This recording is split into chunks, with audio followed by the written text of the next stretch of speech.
My recent EP, I just dropped my album. It's called 1989. I named it 1989 because that's the year I was born.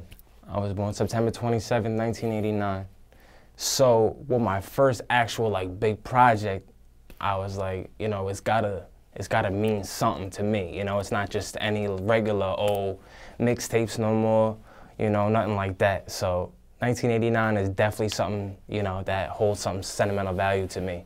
You know, talks about my life, everything in that nature. Actually, it's funny, the cover of my album is me as a little kid at my birthday party, you know? So it really shows out. It really shows how far I came, you know? Who came up with that artwork concept? Me. Me. I did everything myself. Everything myself. In regards to the artwork, anything else you want to mention about it while we're on that subject?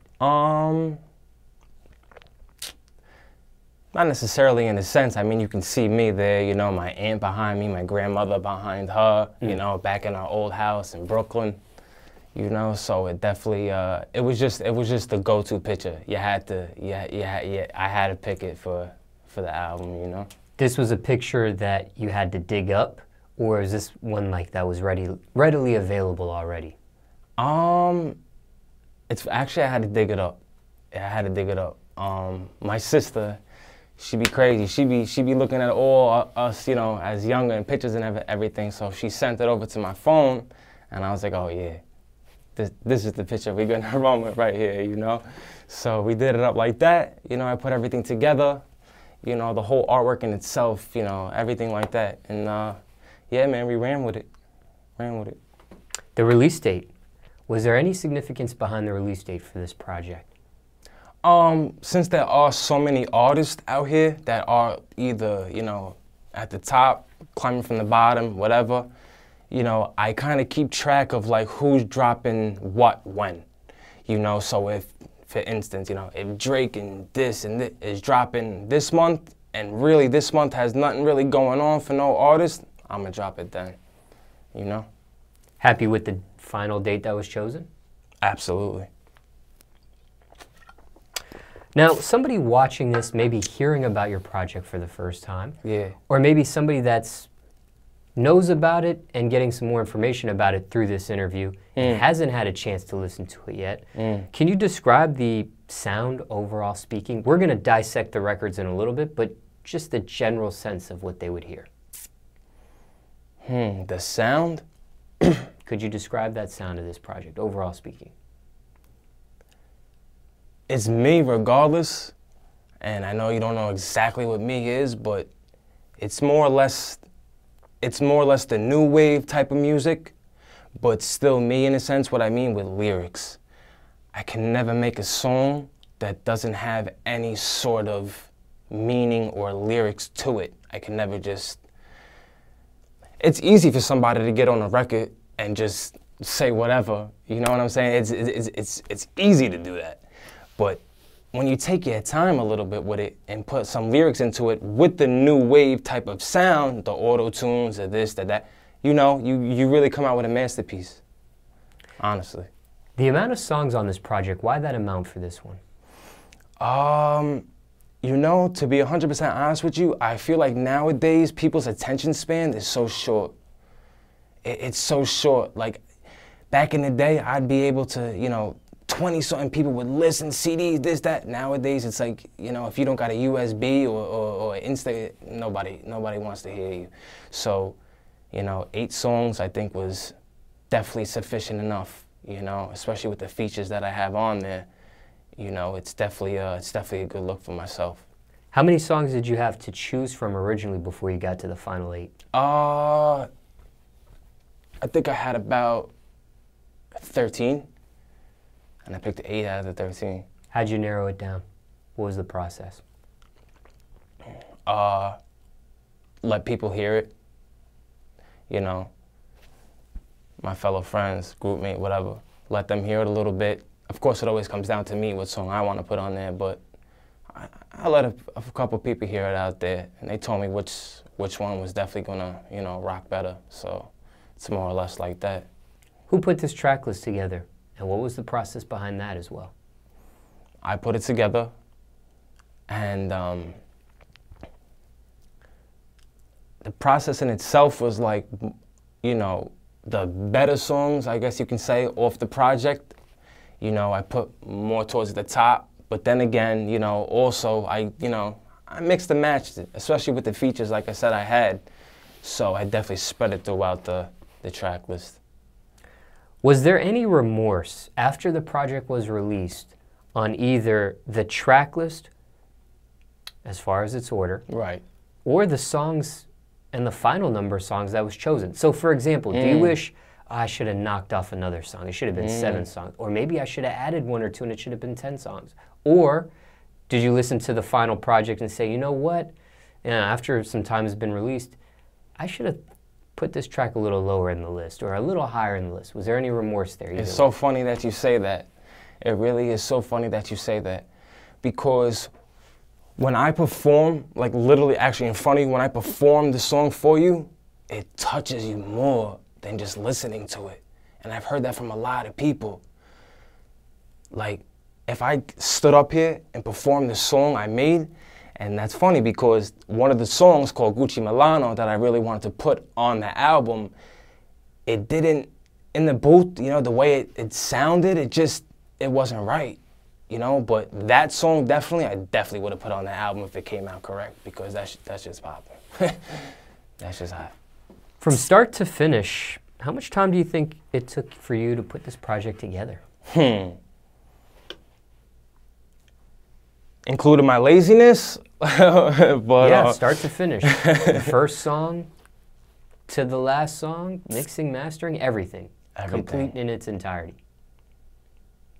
Good year. At least a year. At least a year. I've had the ideas for a while, you know, I've had some of the songs halfway done, quarter done, hook done, 1 verse done.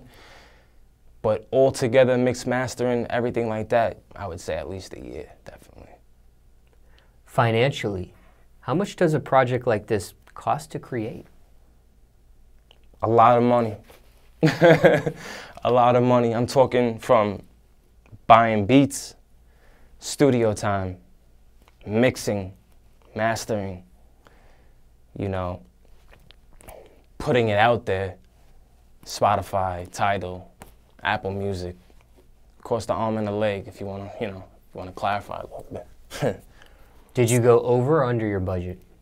You know, it's funny that you say that, because as of right now, me coming up from the ground, I don't really got a budget like that. Like, I ain't gonna spend no $10,000 here or there for something. No, I ain't gonna do that. But if someone tells me they can do this for me and it's gonna cost X amount, and I look up to that person, or I've seen how far that person has come, I'm gonna pay it. I could put it like that to you. Whatever the amount was that you spent on it, was it worth it? Absolutely, 100%. And I'm not only saying that because everybody would probably say that. I'm saying that because, to me, this is my passion. This is, I know 100% this is what I'm made for. This is the entertainment business before the actual music, and people forget that. So, no matter what, it wouldn't be any different. I feel like out of actually the whole album, out of every single song, Make Me is definitely the song I talk about my life the most. Absolutely the most. You know, just court and this and what I was doing when I was younger. You know, I was broke, down and out. The song Make Me, and I specifically named it Make Me because that's who made me who I am today. So everything I put in that record is me coming up. I would say Make Me is definitely the most about me. They're all about me, but Make Me is definitely the most about me. Private Location on the album is probably my favorite song, just because of the way it sounds, that way it actually got produced, mixed and mastered is A1. You know, that's my personal favorite song. I don't talk necessarily so much about me. That one's more like, you know, the nightlife, girls, this, that, da-da-da, whatever. That's more like that, but that's just popping. I got a song, it's called What Will You Do, featuring Coca Vango from Atlanta. We was chopping it up one day on the phone, and he's just like, yo, send over a song that you got or a beat that you got. And he's like, you know, I fuck with you, let's do it. Let's pipe it up. I'm like, all right, no doubt. So I got Coca Vango, it's called What Would You Do? And then another feature on my album, actually, I got by Paper Love, it's called Wet Sheets. And that song, I have to admit, I stepped out of like who I am as an artist and made it more of like a R&B type song, especially because that kid could sing his heart out, man. Paper Love, man, shit, that boy nice. So again, you know, we was chopping it up, you know what I mean? And I sent them over a track that was like, honestly, it's so funny about that track too, because I had that song like maybe like 70% done for like 6 months. And I'm like, there's something missing though, you know? Because I ain't no singer, you know what I'm saying? I'm not a singer, like, by any means, you know? I can mock pretty good what I hear, but I'm not no singer. So me stepping out of my boundaries and everything like that to put that song on the album for me, for my first ever debut album, you know, was really, Paper Love really made me like, he brought that out of me because, like I said, that kid could sing his heart out. So, you know, all the songs on the album definitely represent me. The ones that I've named are more or less the more, you know, poppin' ones, I guess you can say, you know what I'm saying? Everyone has their own taste or whatever, that's fine, but, you know, those songs are really, even I could see on Spotify and everything right now, YouTube, it's doing good. Now, all these people you worked with for the very first time, Paper Love, Coca. Yes. You have a production from Cash Money AP. Yes. That was the first time working with him? I used his beat. I didn't necessarily work with him. You know, I emailed him, asked him if I can use the song, you know, the beat. That was all fine. But like actually like working with him, I didn't like, you know, work with him. But yes, I used the beat. You did mention on a song called Make Me, yeah, you were broke. Yeah. What was the bottom point of being broke for you? Stealing shit out of other people's cars. Shit, man. I could tell you crazy things, but one of the more lenient ones is I would go to, man, I would go around the houses pretending I was like from a company, and I'd be knocking on doors and asking, yo, you got any spare change for this in this company, da-da-da, whatever, da-da-da. I'm talking down and out, bro. Stealing change out of people's cars, trying to take the tires off people's cars. I was down and out, bro, for sure. Was that profitable as far as you going door to door and asking for spare change? Absolutely not. Ain't nobody giving you nothing. Especially, you know, when you a kid like me, I don't even got no papers or nothing like that. I just got a little plastic bag. Hey, yo, you think you could, you know what I mean? No, I ain't profitable. Give you 2 quarters if you're lucky. How old were you at the time when you were doing that? I maybe just learned how to drive. Maybe not even 15, 16, something like that. For sure. At your bottom point of being broke, how much did you have to your name? It's actually kind of crazy. Because growing up, I'm talking like, you know, 4, 5, 6, 7, 8 years old, I had more money in my sock drawer than I can even think of. You know, I was 8 years old. I think I had like $1,200 in my sock drawer. I'm 8 years old. What 8-year-old, you know, got, you know, almost $1,500 in their sock drawer, you know? So, but, you know, as you get older, you know, me and my family relocated so many times, man. I lived in 3 different states. You know, gotta use the money. So I had nothing. You know? How does one get out of that, being broke, like the description you painted there? Some don't get out of it. I realized that as I got older. Some don't get out of it.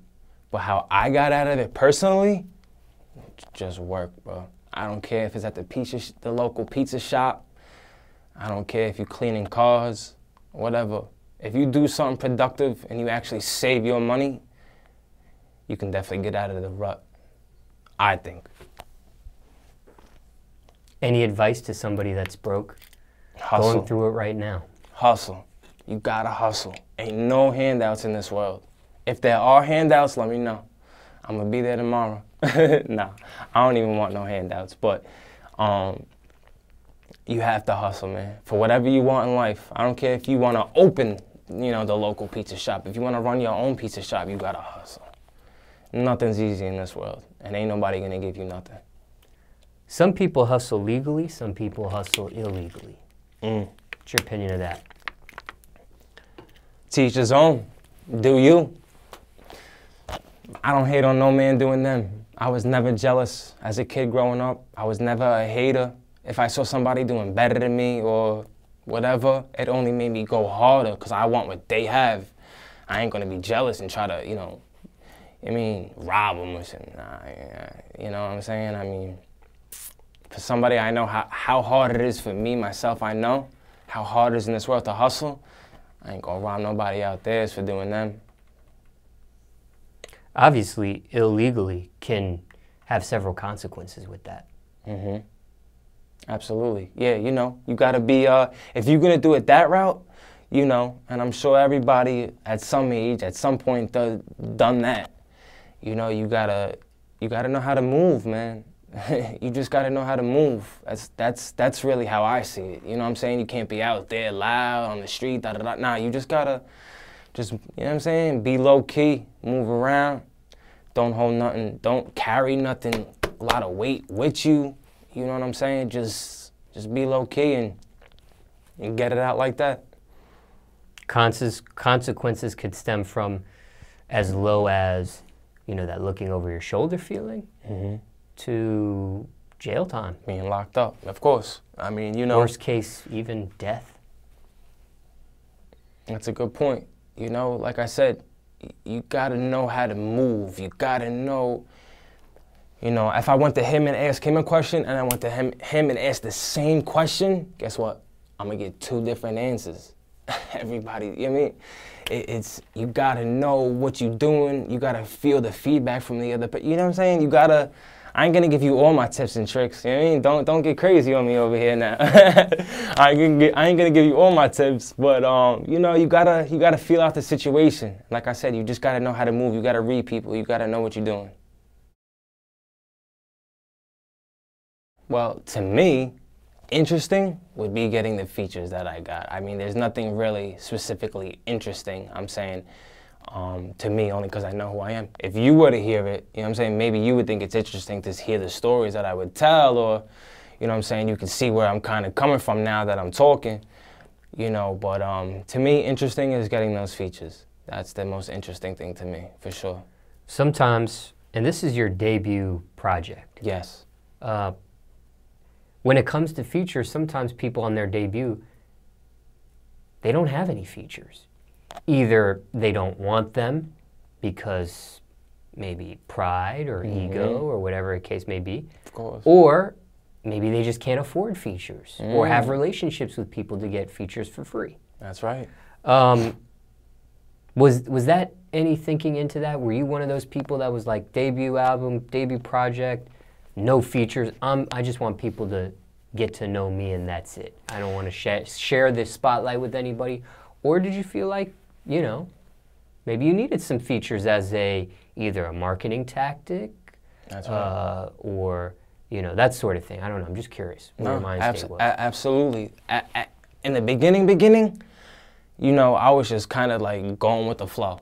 I was just making my songs, hitting the studio, getting a little structure going, and then all of a sudden I heard, you know, these kids that came out with these songs and doing crazy numbers, and you know, I'm not the person to look at numbers. I don't really care about numbers. I mean, I know it means a lot. Yeah, I know, but if I can see that you have talent, regardless, I'm gonna hit you up. You know, so in a sense, in the beginning, I was like, all right, yeah, I'm just gonna go with the flow. You know, get my debut album out there alone, no features, da da da. But I just reached out to Cope and I reached out to Pape, and they was with it. They never gave me nothing. They was with it, so I was with it, and we just ran from there. This was your debut project. Yeah. Were you nervous about putting a debut project out? Yeah.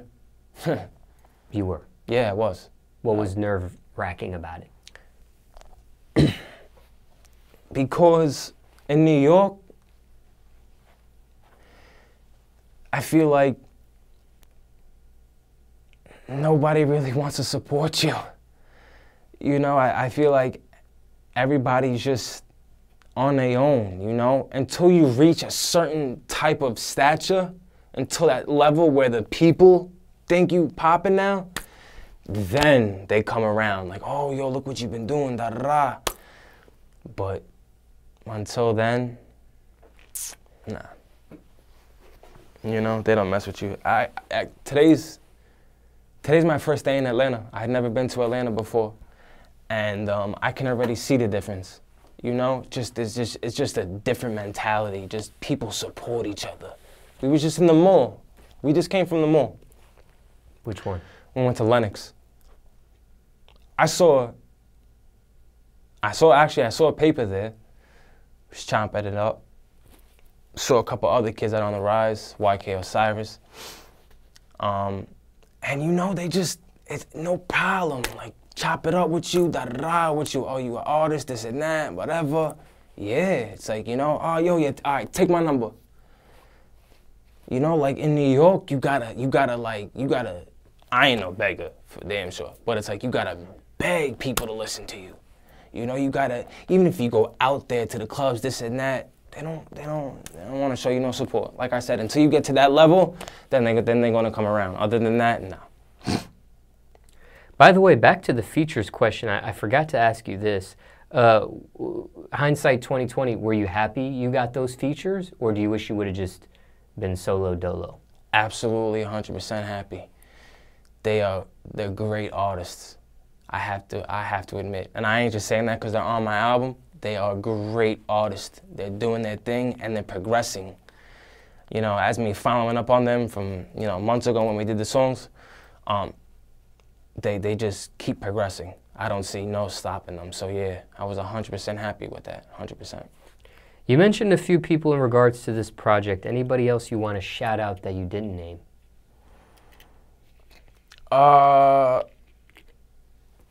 Shout out? No, I would never give them a shout out, but like I said, New York is full of scumbags and snakes, so you gotta watch what you're doing. You know, I know this kid, Buggy, from G4 Boys. I'm telling you, Lil Soprano is telling you right now, don't ever work with that guy. Never. I don't care what he says to you, what he does, never work with that guy. Ever. Scammer, not a rapper. For sure. Do you want to go into more in depth on why you feel like that? Yeah, I'll tell you a little bit.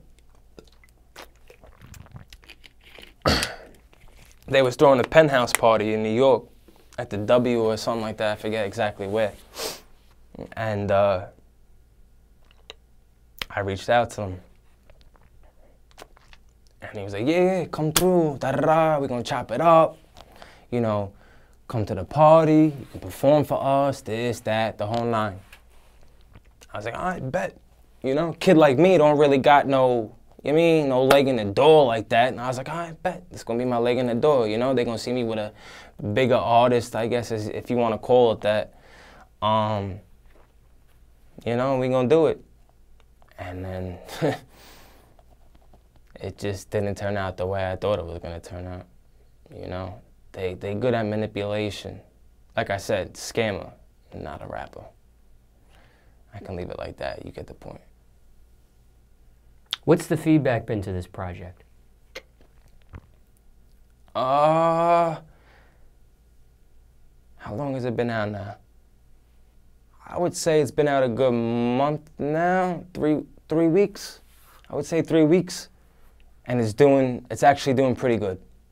I have to say, for my debut album, you know, coming up off the ground, it's actually doing pretty good. Spotify numbers are streaming, my iTunes numbers are streaming.